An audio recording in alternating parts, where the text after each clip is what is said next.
Hello, I'm William Stevens, Professor Emeritus of Philosophy at Creighton University, and a very happy participant in this virtual conference on philosophy and resilience. I wanted to thank the organizers for inviting me to participate, and I hope I can offer a few thoughts that will be of use to those of you whose attention I enjoy right now. Thank you for listening and watching.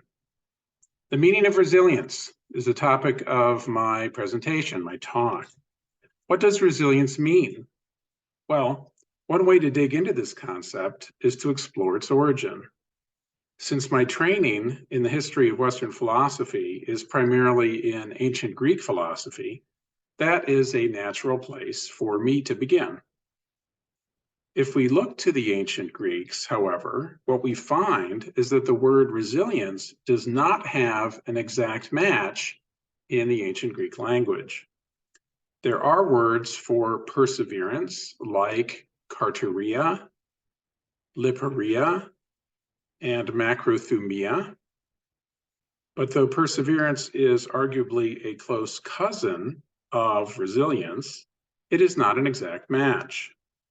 The Greek word eukarya combines tolerance of or indifference to evil, danger, or hardship with the sense of ease, agreeableness, or comfort, and dexterity or skill.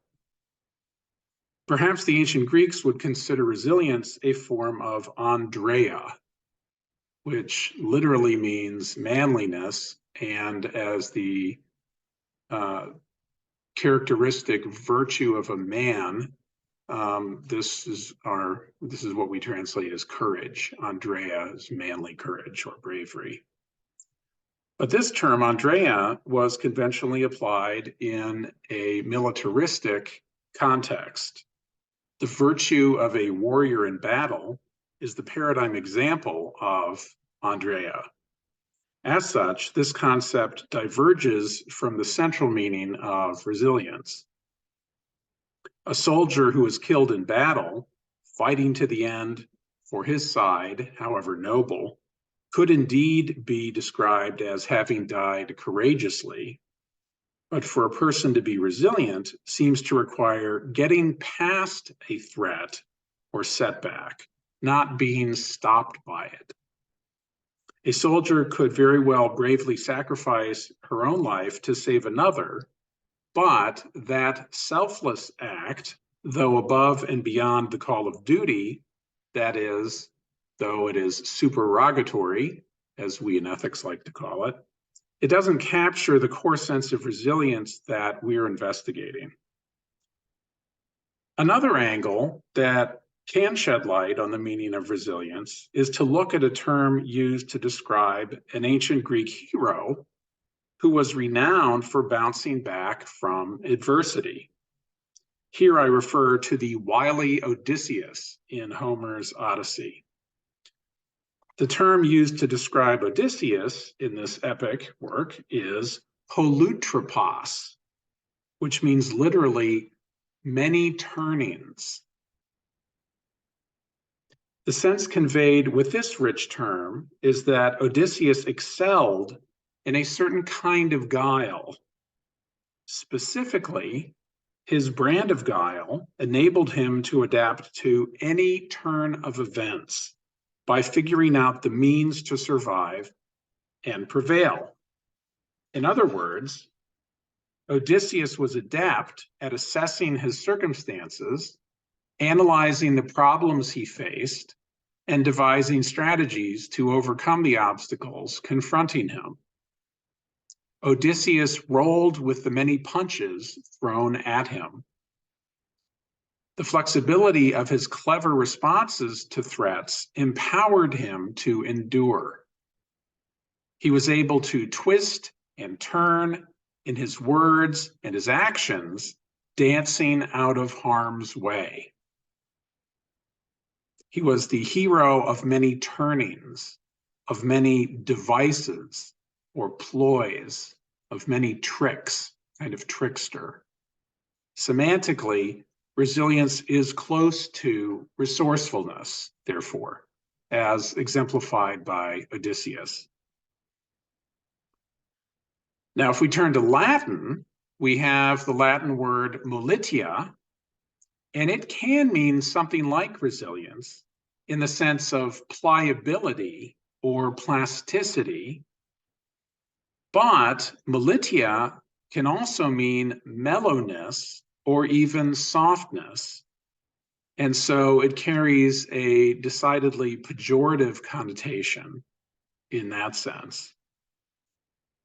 Therefore, on strictly philological grounds, it appears that the term resilience was introduced into the English language in the early 17th century from the Latin verb resilire, meaning to rebound or recoil. The notion of rebounding bespeaks an entirely positive sense of flexibility that results in durability. In this sense, resilience connotes toughness and sturdiness. So, how can a person cultivate this trait of character? Well, the other presentations that you have heard at this conference will certainly have addressed this question in detail. I, however, would like to offer a rather different take on this topic. What I wish to suggest is that developing resilience is not a solitary endeavor. Indeed, developing resilience is far from a solo act. Let me let you in on a little secret about resilience. No one who is resilient became resilient on her own. Resilience is a skill learned from others.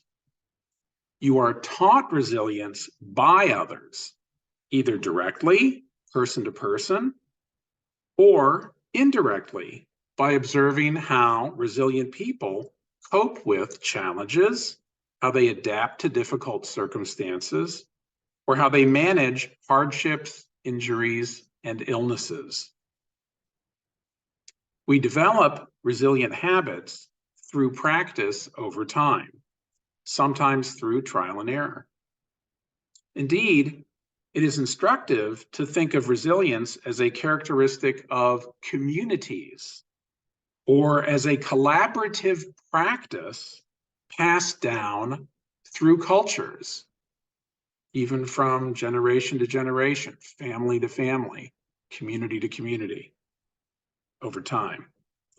Groups of friends provide a support network that fosters resilient practices.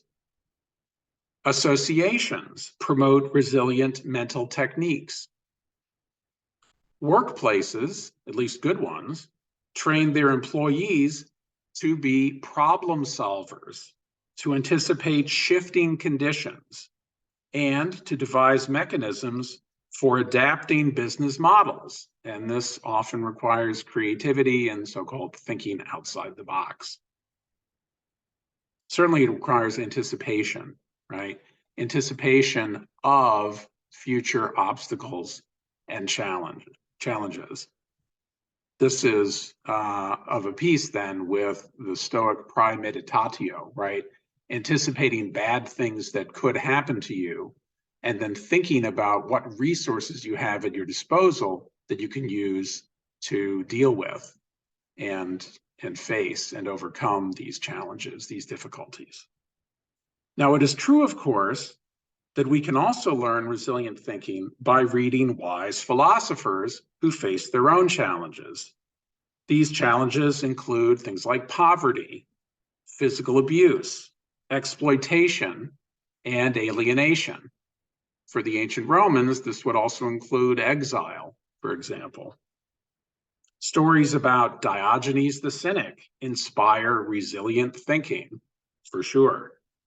The discourses in the Handbook of Epictetus teach therapies for dealing with challenges of various kinds. And of the many texts authored by the ancient Roman Stoics, certainly Marcus Aurelius's Meditations is full of passages that express his exhortations to cultivate and practice what we think of as resilience.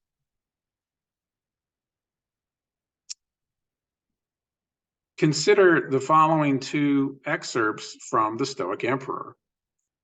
Marcus writes, "If your well-being matters to you, be your own savior while you can."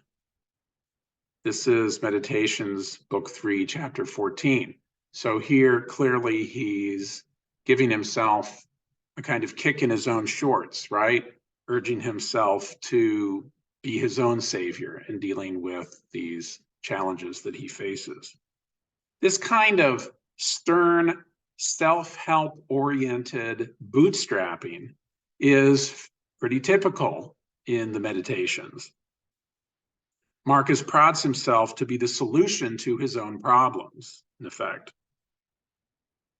Elsewhere, he writes, "True good fortune is what you make for yourself. Good fortune results from good character, good intentions, good actions." This is Meditations, Book 5, Chapter 37. Well, this is admirable stuff, and the Meditations is full of it, right? To be sure, this is inspiring stuff to read, although Marcus never wrote it for us to read, right? These are his own private reflections. He never intended the Meditations for publication, as far as we can tell. So we can be inspired by this, and we can admire Marcus's demeanor, his posture that he's taking in these sorts of texts in the Meditations. Focusing on what is up to him and not worrying about what is not up to him is really basic Stoicism 101, isn't it? As learned from Epictetus's discourses and learned from Marcus's mentors who shared Epictetus's writings with him and taught him Stoicism. But I would like to shift focus now from these sorts of pearls of wisdom regarding personal resilience, that is, the resilience of an individual, to a broader notion of resilience. That is, I want to say a few things about the resilience of a group or community of people. Social resilience is what I want to talk about, that is. Social resilience requires sustained cooperation among people. Both people who live in cities and people who live in rural communities need to cooperate in enacting measures to grow resilience to, for example, pandemics, something that we've all had to deal with, that communities and nations worldwide are recovering from, finally, after several years, with COVID-19, for example. We cannot be healthy as individuals unless we live in communities that foster and protect sound public health. But perhaps an even greater challenge requiring effective collective action is, of course, climate change. Societies have wrestled with devastating diseases for thousands of years, but anthropogenic global climate change is or perhaps I could say, the overarching challenge of our age, at least in this moment in human history. That's my opinion in any case. And I'm not alone in sharing that view. What might resilience in the face of climate change look like? What steps can we take, both collectively and as individuals, to mitigate the worst effects of climate change? Here, I would like to offer 7 suggestions for promoting resilience to the harms of climate change. Number 1, be engaged in your city and community. Through your words and your actions as a consumer, pressure companies to be energy efficient, use renewable energy, and minimize waste. Consider both collective and individual actions. Center your actions in your strengths and passions, right? Each of us has our own set of strengths and passions and interests. So those should be the center of your efforts as you engage in a civic and a communal context. Understand that there is a disconnect between actions and impact. This is a very Stoic lesson. Actions are immediate and tangible. Impact is usually slow, gradual, and it is usually very difficult to even notice in the short term. So it's imperative that we not be discouraged, right? So to be engaged means not being discouraged. It means don't give up trying. Learn to be savvy about the politics of climate change. Beware the corporate anti-climate campaign. Register to vote and vote in every election, local, state, and federal. Support candidates who share your values, including the value of strengthening social and ecological resilience. Engage with your elected officials. Be a champion for climate planning in your community. Contribute your time and your talents to community groups. Support youth climate activism. Share your observations and experiences with others to develop climate solutions. Number 2, know what powers you and your home. Consider carefully where you make your home. Living close to where you work is highly desirable from an ecological perspective. Create a more energy efficient home. Electrify your home from cooktop to rooftop. If our utility companies switch to low carbon sources for generating electricity, then we all can reduce greenhouse gas emissions by running various systems with electricity instead of fossil fuels. Go solar. Install solar panels on your roof. Switch to a heat pump for heating and cooling your home. Heat pumps run on electricity instead of burning fossil fuels, and they are highly energy efficient. There are new government programs providing rebates and discounts for heat pumps and other fuel efficient mechanisms. So find out about them, apply for them, get them, take advantage of them. Heat pumps can save you a lot of money in the long run, right? So frugality is another virtue which goes hand in hand with this kind of ecological efficiency, energy efficiency. And be thoughtful about air conditioning, right? Air conditioning draws an enormous amount of power, and there are various ways of cooling your home while minimizing the use of air conditioning. Light your home with LEDs. Conserve water. We have lots of good reasons not to waste water, and conserving energy is one of them. It takes a lot of energy to clean water, pump it out to buildings, and pump the wastewater back to be cleaned again. That energy use leads to greenhouse gas emissions. So we should install low flow fixtures, including toilets, shower heads, faucet aerators, and dishwashers to conserve water. Clean your clothes efficiently so as to conserve water and electricity. Reduce waste and recycle. Number 3, practice climate-friendly gardening. Stop using gasoline-powered power tools. Eliminate the use of synthetic fertilizers. They can lead to emissions of nitrous oxide, a powerful greenhouse gas. Buy locally grown plants and garden products to minimize transportation emissions. Plant trees that shade your house to reduce your air conditioning use. Grow plants that won't need you to water them much or at all. Use cover crops over the winter to keep carbon in the soil. Quit mowing your boring, water-guzzling grass yard and transform it into a meadow containing a variety of locally native plants that never need to be mowed. Number 4, commute and travel mindfully. Resist resorting to driving alone in a gasoline-powered car. Find alternatives to work-related travel. Telecommute when possible. Consider carpooling and ride shares. If you must drive, buy and drive an electric car. There are many more electric car options being manufactured today than there were even 5 years ago. In addition to avoiding emissions, you'll be using a vehicle that is much more energy efficient.